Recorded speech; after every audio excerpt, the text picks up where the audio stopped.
I'd like to go ahead and welcome everyone to today's webinar, Mitigating Legal Technology Risks. Now I'd like to thank today's sponsor, Innovative Computing Systems. Innovative Computing Systems is a first-choice partner of law firms, legal departments, and professional services organizations.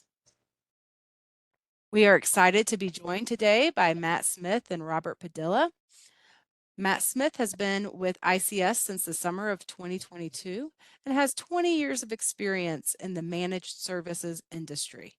Matt earned his Certified Information Systems Security Professional from ISC2 in 2021 and has had a focus on information security for the past 9 years. Robert Padilla has over 15 years of experience in information technology, a BS in computer science, and many certifications, including the CISSP. Robert brings insight and is part of many initiatives with Innovative Computing Systems to hold pace with fast-growing technology and keep security first by integrating security by design to all technologies and offerings. I'll go ahead and hand things over to you. Thanks so much, Matt and Robert. Thank you very much, Joy, for the introduction and for hosting this event today. Welcome, everyone, and thank you for joining this discussion on risk mitigation. Before we get started, I want to take a quick look at the agenda that we have for today. So we're going to start just discussing what is risk in terms of information systems, and then go into the different strategies that you can use to manage that risk. Mitigation is just one of those strategies. It's a pretty broad subject, very deep, and we're not going to have time to go through it in its entirety, but we're going to go through some topics we feel are relevant and important in the current state of the digital world. And with that, let's get started. So what is risk mitigation? I guess before we can define risk mitigation, we have to talk a little bit about risk. Risk is something that is prevalent throughout our lives and everything we do. But when you talk about risk in terms of technology, there's really three components to it. Number one, every organization has assets. Those assets can be anything from your data, your software, the systems that you use to access those resources with, as well as your users. And each of those assets have unique vulnerabilities. Users are people. They're prone to making mistakes. Because of that, software code has vulnerabilities because there's improper code.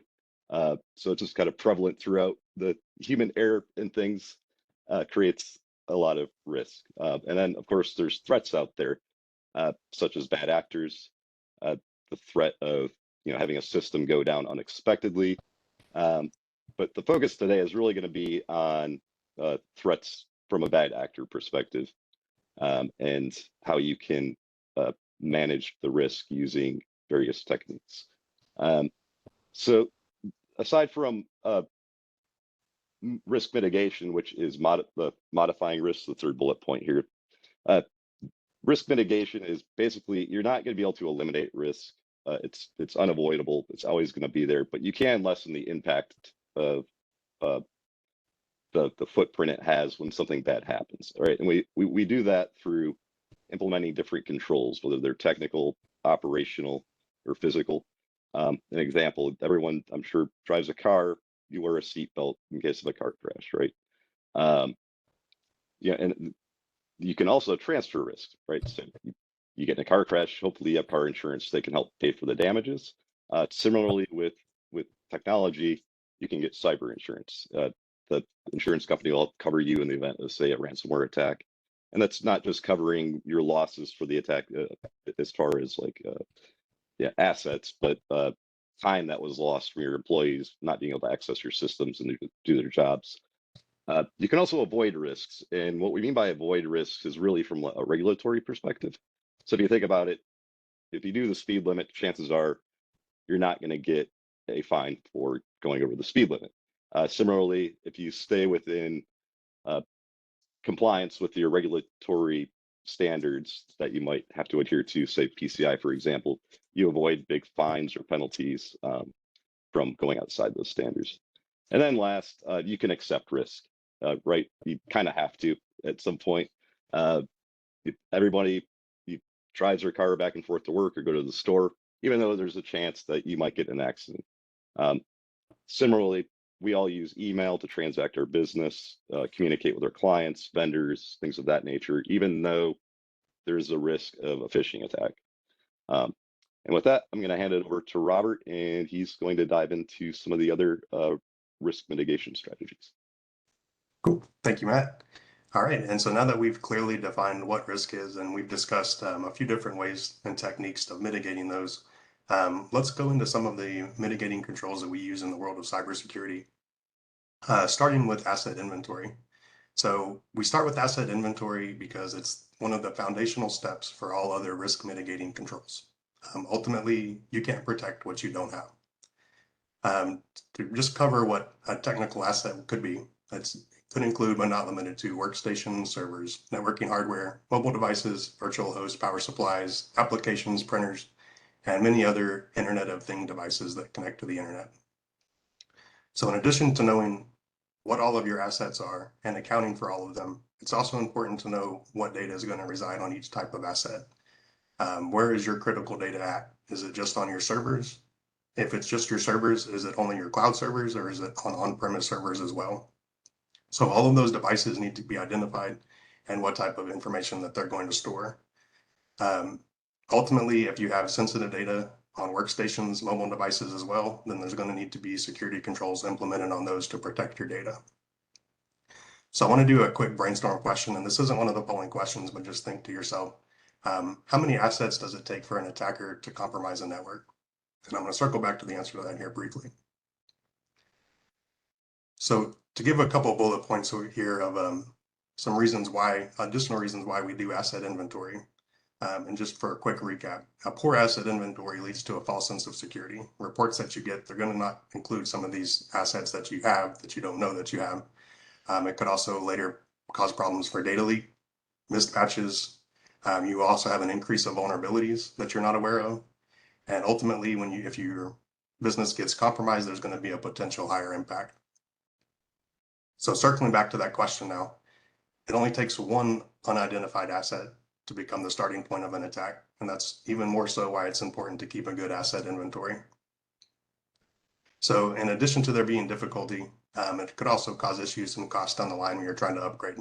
So if you don't know that you have an asset, you don't know that when it's going to be end of life, and you don't know ahead of time when you're going to need to upgrade it. That's going to cause a lot of last minute issues when you're trying to upgrade. You don't know what kind of data is on it since you don't know that you have the asset. And obviously you can't be patching it, so you don't know what vulnerabilities are on it. Another key thing to think about here is also that you have compliance that you're trying to meet, whether it's PCI, HIPAA, CCPA, and that's California Consumer Privacy Act. Everybody's trying to meet these different type of regulations. So if you don't have an asset that you account for, you may be falling out of compliance for one of those regulatory standards. So we talked about how not upgrading or not being aware of an asset is going to cause issues upgrading in the future. And that's going to lead us into one of our next mitigating controls, which is lifecycle management. So quickly put, lifecycle management refers to planning, monitoring, and control of an asset from the beginning of its life through its entire life until it's retired and decommissioned and replaced. So it's important to keep assets only within the supported life cycle defined by the manufacturer.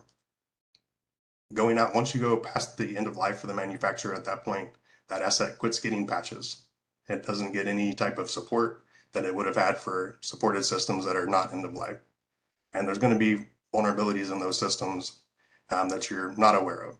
So many times the manufacturer will still continue to report these type of vulnerabilities, but even so, but they don't go through the rigorous testing that supported systems do. So there's going to be vulnerabilities that you don't see and that aren't reported. So even if you are accounting for those, there's still going to be additional vulnerabilities that may not be accounted for or even known about. So it's always important for number one, to replace end-of-life hardware and software, to close risk, and to continue to get support and continue to get security patches.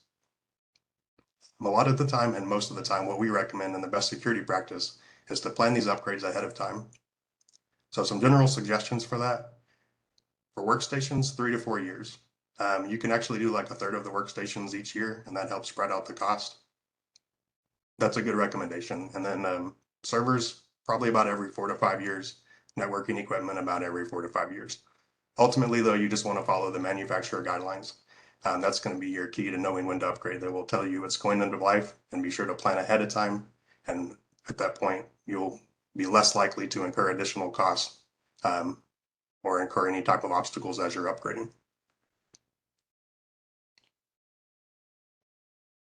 So there's a lot of different unforeseen obstacles that you can encounter while you're upgrading. A lot of times compatibility with other systems is going to be an obstacle. You may go to upgrade and then find out that the compatibility with another system doesn't work because you waited too long to upgrade. Sometimes that can cause having to stand up an additional server in between to migrate to a supported server and then again to migrate to a later server just to get your systems up to date, which is almost 2 upgrades in one.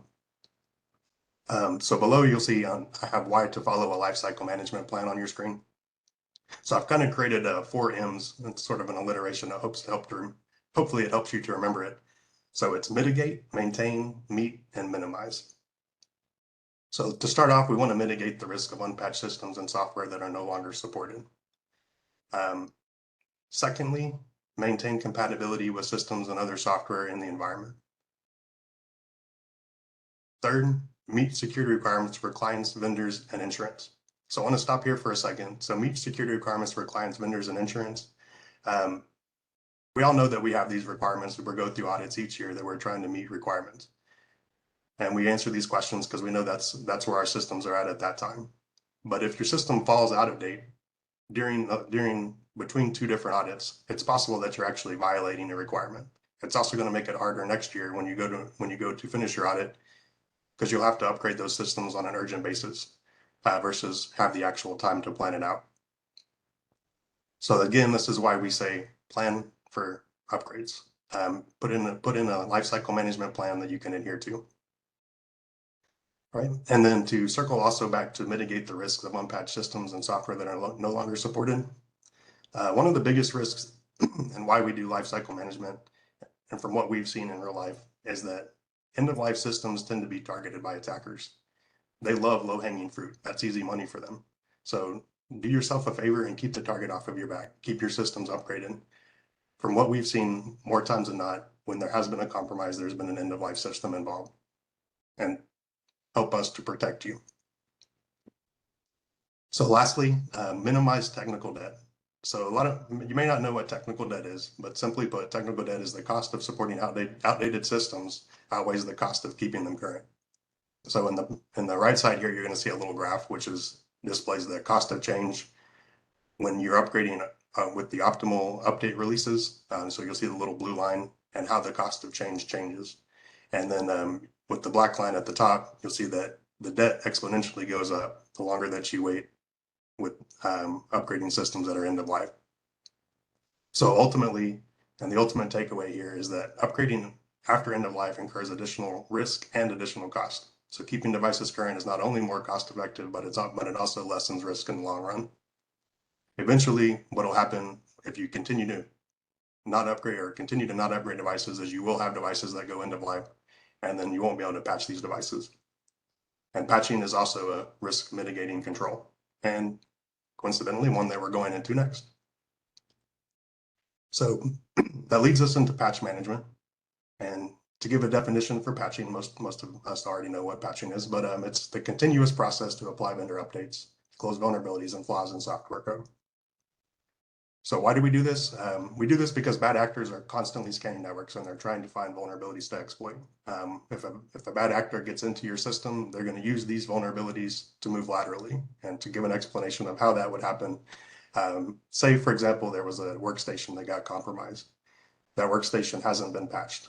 So that attacker could find one of the vulnerabilities that's available on the system and do a privilege escalation, and then they would have access to other things that they wouldn't have access to earlier. Some of those things could be critical data, such as file shares, Other of them could be systems that only administrators should have access to, and they could allow them to move laterally through other devices. So another control here that works hand in hand with patching is vulnerability management. So patching should be enough, right? We're patching these systems sometimes weekly, other times monthly, depending on the system. Why do we need to do vulnerability management? Well, ultimately, there's going to be systems that get missed. Either systems miss updates, they're offline, they need to reboot. For whatever reason, there's going to be systems that miss updates, and there's going to be a way to keep track of those. So patch management, it really just covers pushing out these patches at a regular cadence. It doesn't cover going back and checking all these patches to make sure that they applied and checking other types of vulnerabilities that aren't covered in patch management. So one of the biggest ones you'll see at the top of that list is zero-day vulnerabilities. So if it's covered in patching, most of the time that security patch gets applied. And if it's a Windows related or any type of operating system patch that is covered in patch management, it will get applied. But a lot of times other systems are going to have zero-day vulnerabilities, and we've seen them, a lot of them in the last few years, and there'll continue to be more. So that's one reason to do vulnerability management. In addition, there's going to be vulnerabilities on the network that could be found, whether it's vulnerabilities with the way that something is set up, with extra ports allowed, or just other software that's not covered in the normal patching. It's going to identify those vulnerabilities and give us a score to it, so you know, and let you know what the vulnerability is, so that you know what urgency you need to patch it. And then the other one that we covered was machines that are missing patches for some reason. So I want to take a second here to go over some reason why a machine might miss a patch. Most common one is going to be offline or sleeping machines. And a solution for that would be to set up a recurring date to bring the spare laptops or spare computers online during the normal patching cadence and confirm that they're not asleep when plugged in. This could be going through the control settings and making sure it's not set to sleep when it's plugged in, and training an employee to turn them on monthly before the patch cycle. Even though that's a little bit of additional overhead, it's worth it because you're going to be closing out those risks.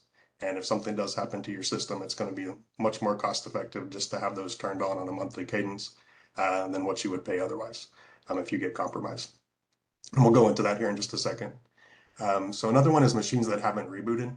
And a real quick solution to that is to set up a monthly or weekly reboot cycle, depending on the machine.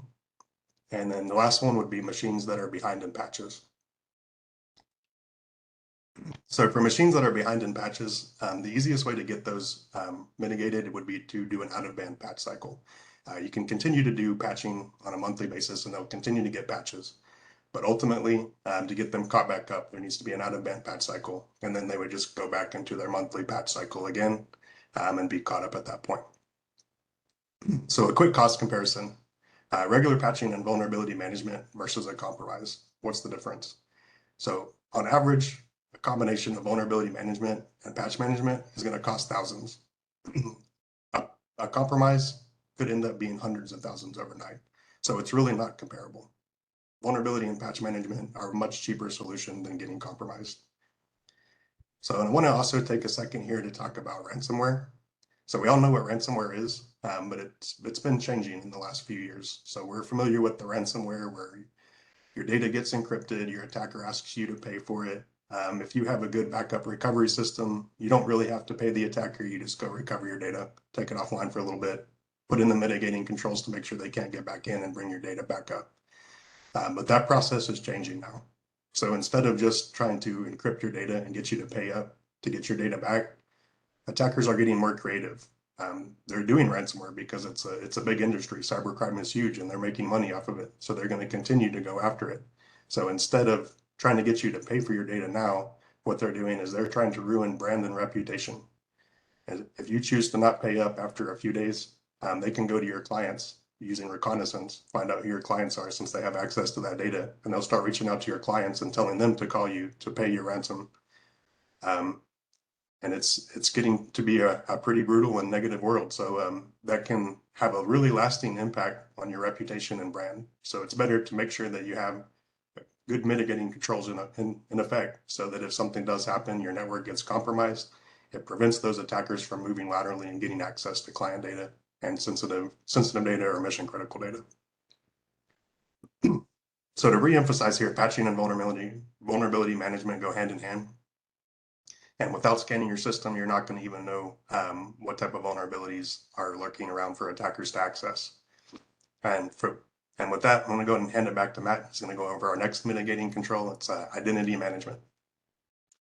Thank you, Robert. So not only do you need to keep your systems patched and up to date, you have to control access to those systems. And that is done through a principle called identity and access management. Identity management being the first piece. I'm sure most of you are probably familiar with Microsoft Active Directory services. It's where you keep your user accounts. Within that, you can create policies to enforce strong passwords. And we really, really recommend this. It's a very simple thing to do.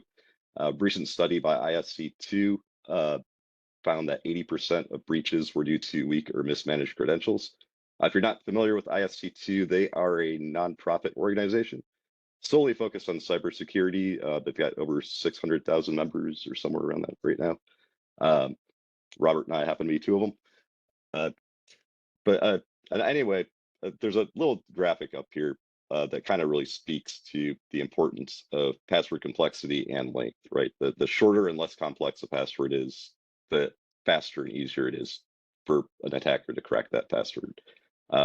We currently recommend at least a 12-digit or 12-character password with at least 3 different complexity requirements. So you've got numbers, lowercase letters, uppercase letters, and special characters.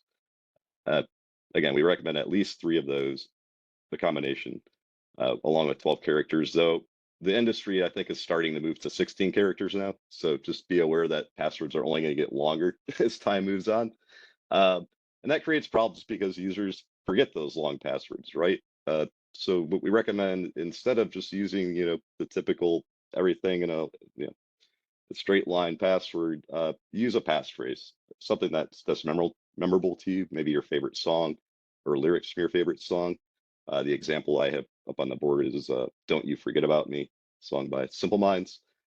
It's not my favorite, but I threw it on here because, hey, how can you forget Don't You Forget About Me for your password, right? Anyway, the second component to securing your user accounts is MFA.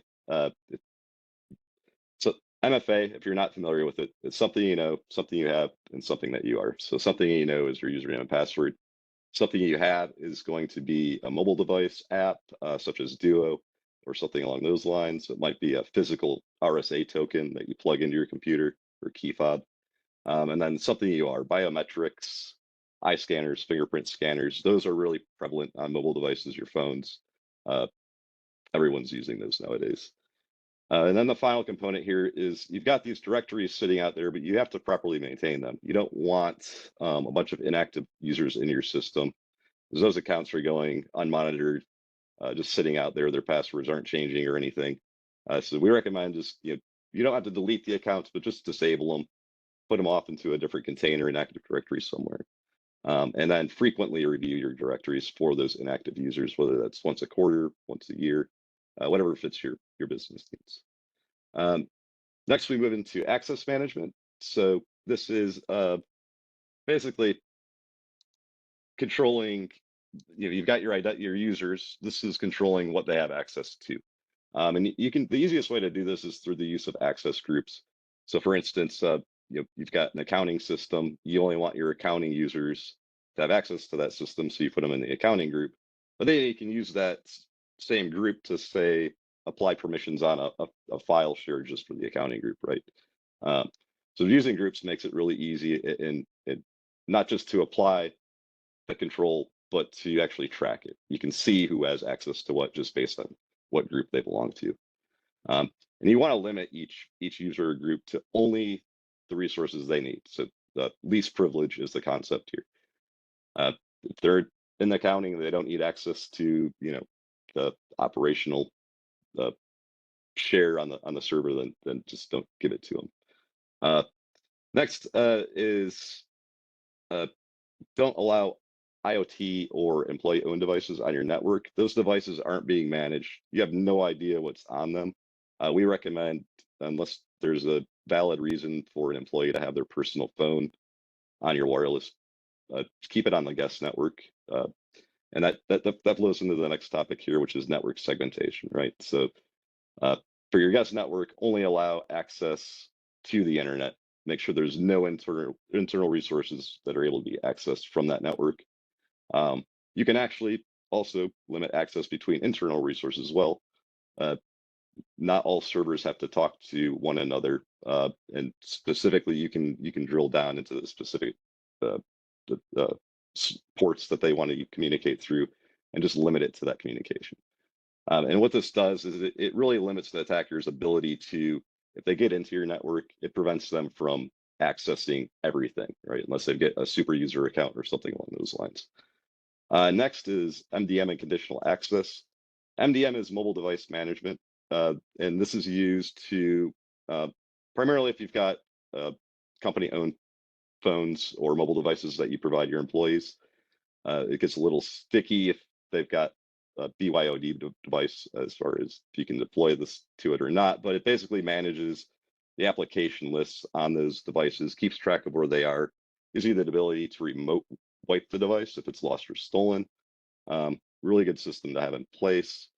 With conditional access, you can restrict access to resources, like Robert was talking about, your assets to specific devices. So if you only want domain joined computers to be able to log into, your DMS system, you can set that up through a platform using Zero Trust, which is the next topic here. Zero Trust is really kind of like having a security guard at every door at your home. But they go a little further than that. Like these security guards also follow you, whoever comes into your house, around, make sure they stay out of restricted areas based on what clearance level they have, right? So Zero Trust is basically just keeping everything limited to a very specific point, right? And to reiterate, it goes back to what I was talking about in the network segmentation. This really restricts the ability, if something happens, for a bad actor to move around your network very easily. Now you can have all of these things in place that we've been talking about, right? You can spend a lot of money, but at the end of the day, it just takes one person to make a mistake, and all of this is out the window. And Robert is going to cover that next with the security awareness training. Yes, thank you, Matt.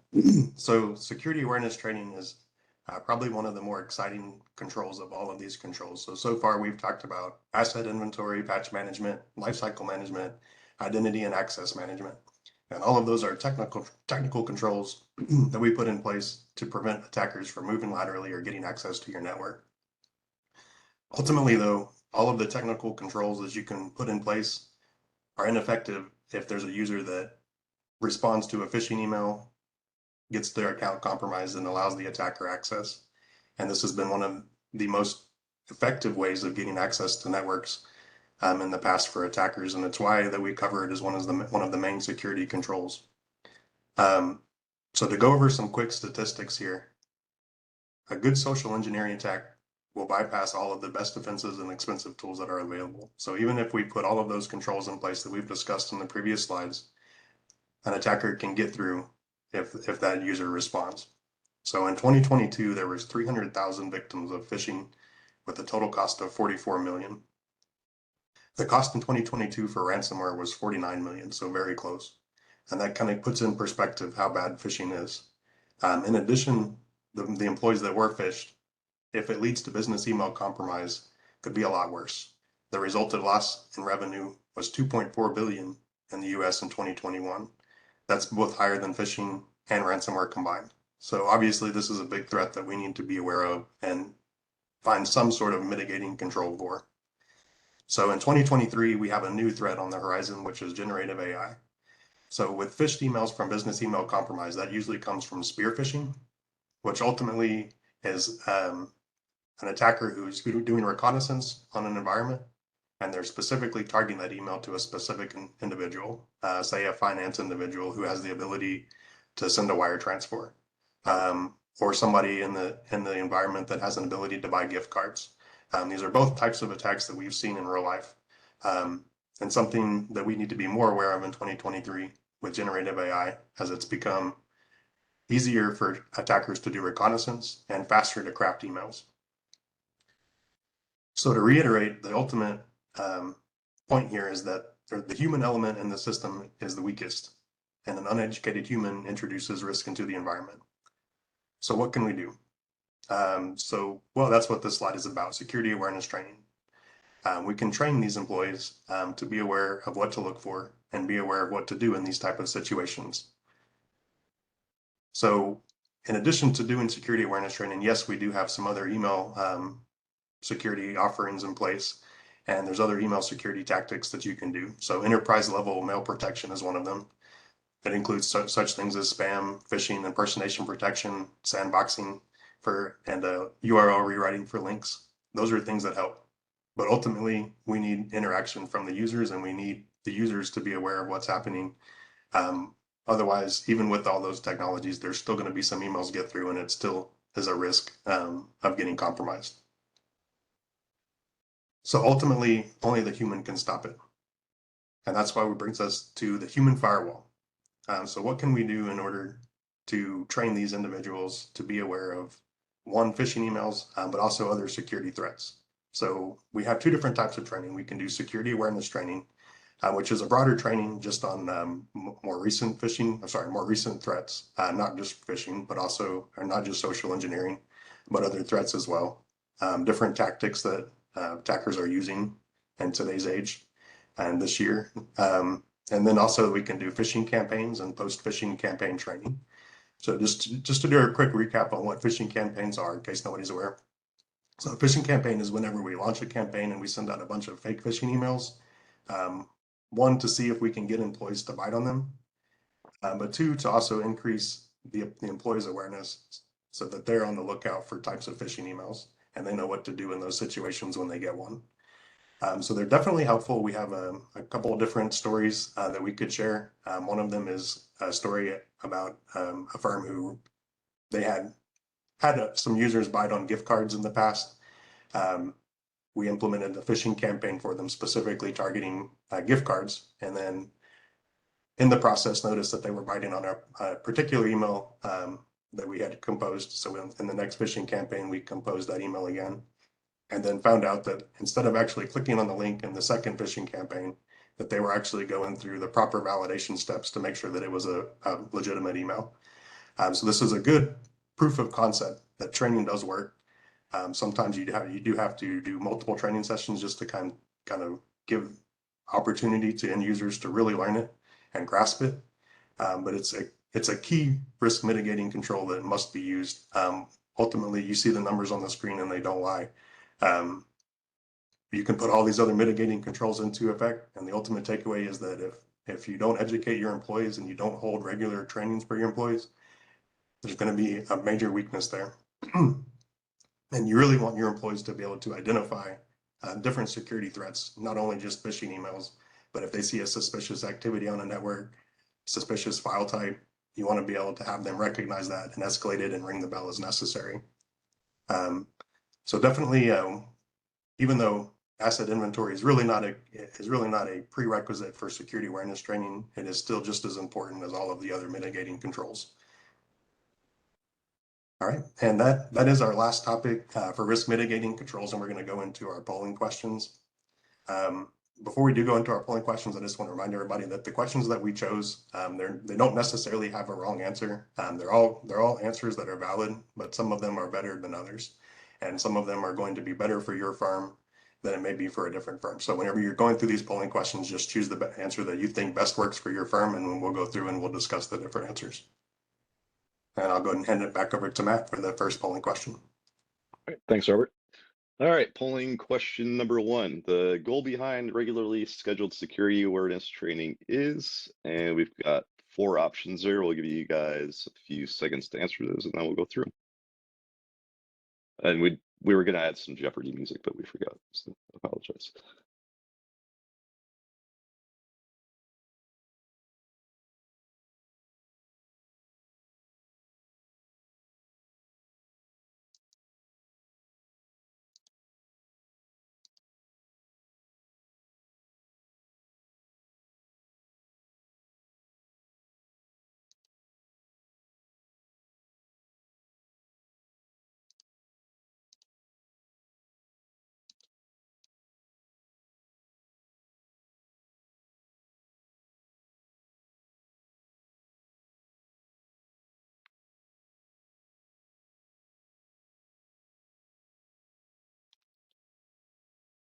All right, looks like the results are in, and the number one answer to heighten awareness in your organization regarding the latest latest attack techniques.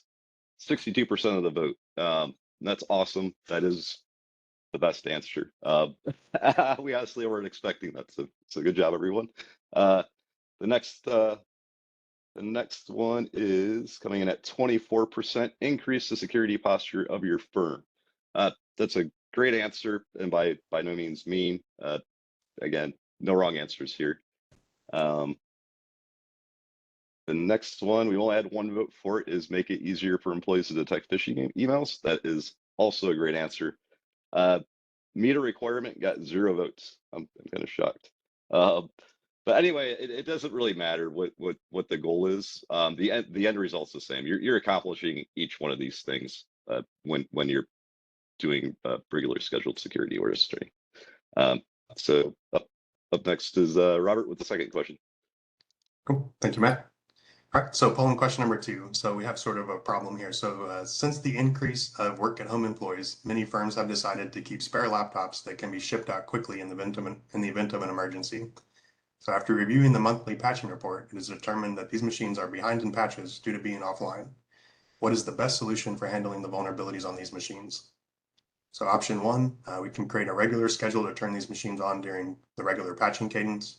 2, leave the machines off permanently and update them once before shipping them out. Or 3, turn on the machines from time to time and manually update them.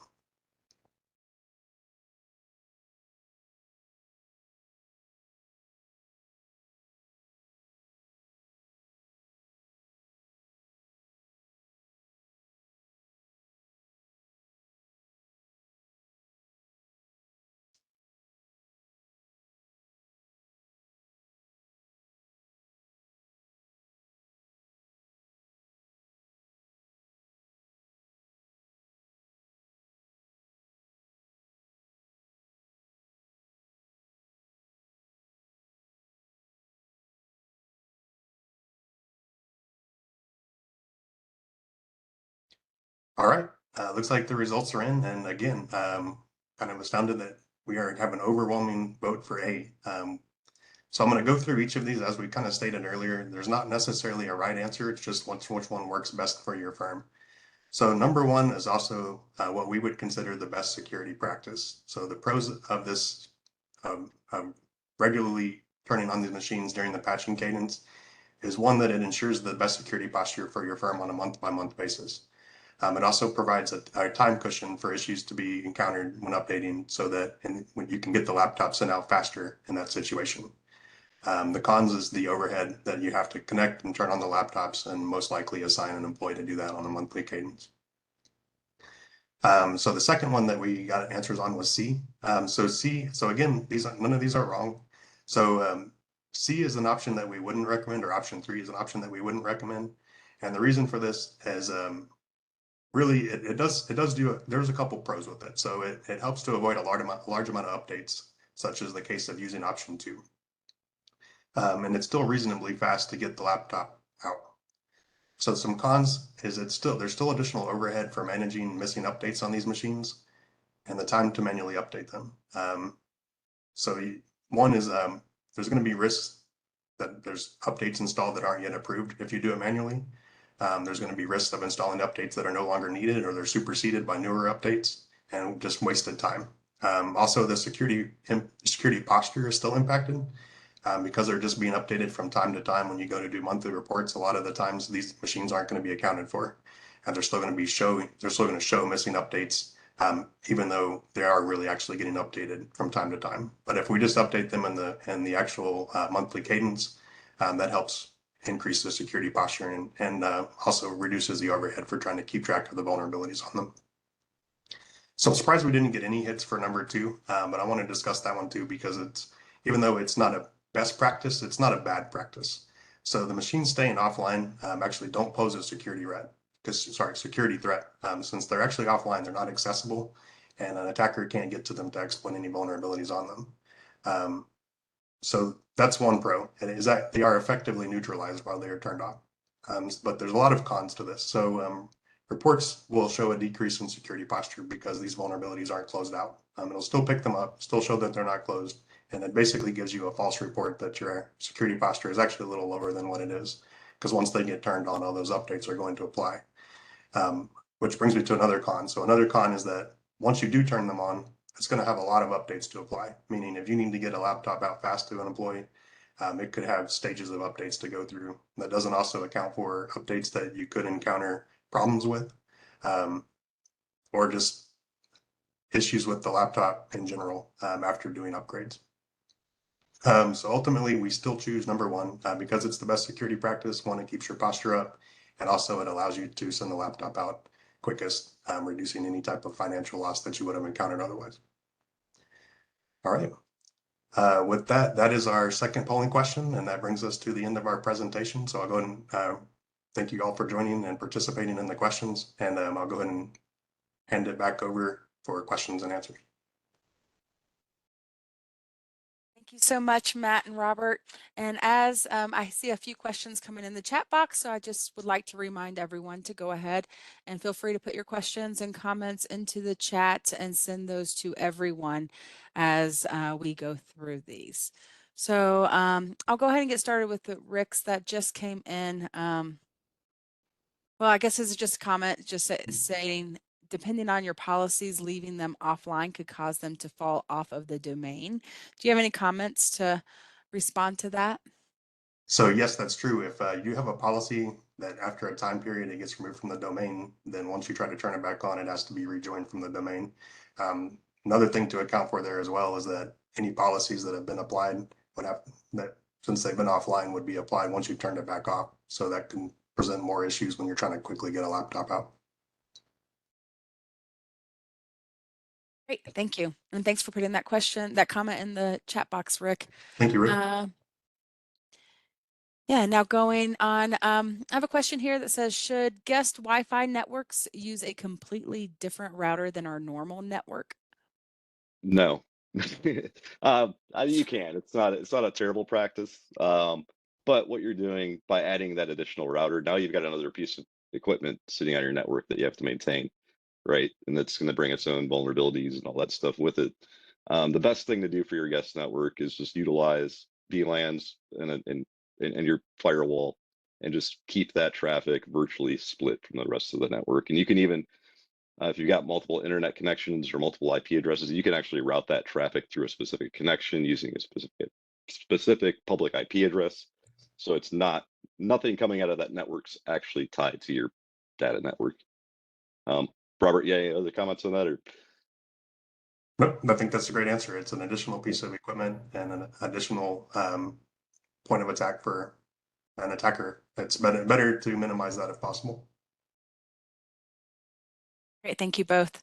Do you recommend conducting a phishing campaign for your firm? The answer to that is always yes. It's always better, even if you've never done one. It's worth doing one just to see how your firm performs. I think you'll be surprised by results that the chances of being 0% prone are probably pretty slim. And even if there was one that bit, you could still provide post-phishing campaign training to that employee, and it helps increase your security posture.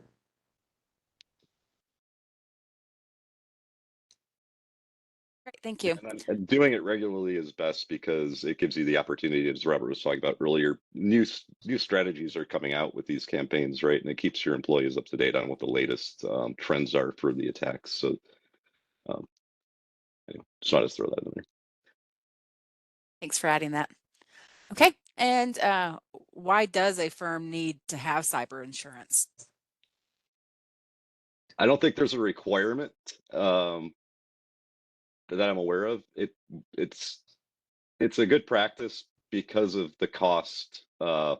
If God forbid you have to go through a ransomware attack, the cost involved in that is phenomenal. And in fact, I forget the actual stat, but I think it's something along the lines of 60 or 80% of all small to medium sized businesses that have gone through a ransomware attack have gone out of business.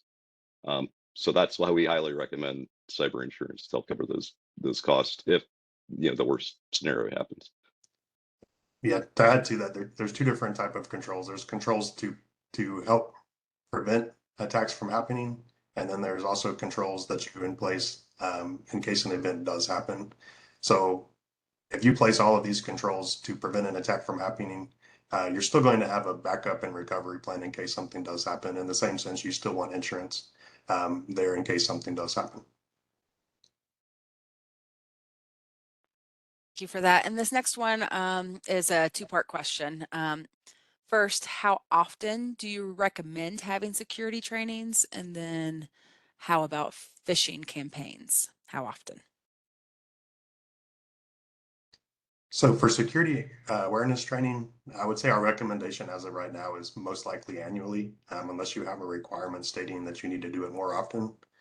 And to circle back to Matt's answer earlier for the phishing campaign, and really to add on to it, it really depends on how prone you are to phishing, but it's best to do it monthly. And Matt, do you have anything to add to that? Yeah, I would say monthly or quarterly. But yeah, that's it. Sounds good. Thank you. This next one came in from Amy. What additional security training besides phishing training would you recommend for a firm? There, I don't know that we actually have any clients doing this right now, but in the past, my previous employer, we did have a couple of clients that were doing kind of like a physical pen test type. It's not really training. I'm sorry. You're talking about phishing training. I was getting into testing. But what I was going to say is there's a service I think even KnowBe4 offers it. You can get like a physical hardware like USB key and label it like accounting or something like that, or accounting data, and just throw it on the floor somewhere in your office and see if somebody picks that up and plugs it into their computer. Uh, just to kind of enforce the point that don't plug in unrecognized devices into your laptop or desktop. Robert, I don't know, that didn't really cover the training portion of the question. So I don't So know if you got it. as far as trainings, I mean, phishing campaign, post phishing campaign training is one of them, besides security training, because post phishing campaign specifically targets those users that have failed the phishing, and usually it's anonymous, so you're not really telling other employees that they failed it. You're just handing them a post phishing campaign training, saying, "Here, do this," and then you're checking the stats next time to see if it was effective. Some other types of, um, I would say, there are more meetings, but they're also training as well as doing tabletops. We've done some tabletops for incident response, vulnerability response, and you could also do disaster recovery tabletops just to make sure that those plans that you have in place are working as they intended, and that all the employees that are going to be involved in those plans, they get some hands-on experience before it happens. It's a lot easier to respond to something once you've walked through it a few times, and you know the caveats with it. You know obstacles that you're going to encounter, versus trying to do it for the first time when it's actually happening. Trial by fire is usually not the best choice. So those tabletops can be really helpful. Thank you. And I have one more question here. So if any of you have additional questions, please go ahead and get those in the chat box as we are nearing the end of our time today. So for this last question that I have, if you have the business premium license or E3 license and are using MS Defender, do you need another tool to protect the device?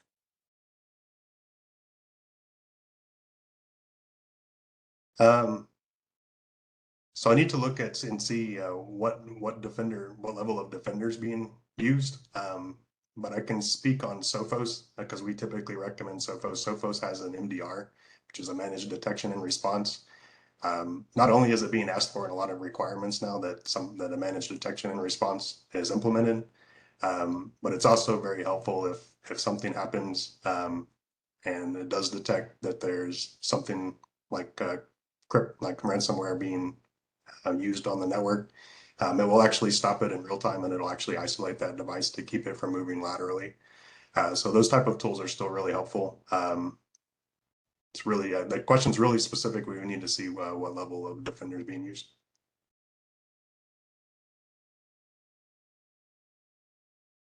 Thank you for that. And that was the last question that we had at the time. So I'm going to turn it back over to both you and Robert and Matt for any closing remarks. And if I see something else come in during that time, I will let you know. Perfect. I'll go ahead and bring up the last slide, which is just a thank you. Thank you for joining us today and participating in not only the polls, but also our presentation and all of the great questions that we got. Thank you all. Thank you, everybody.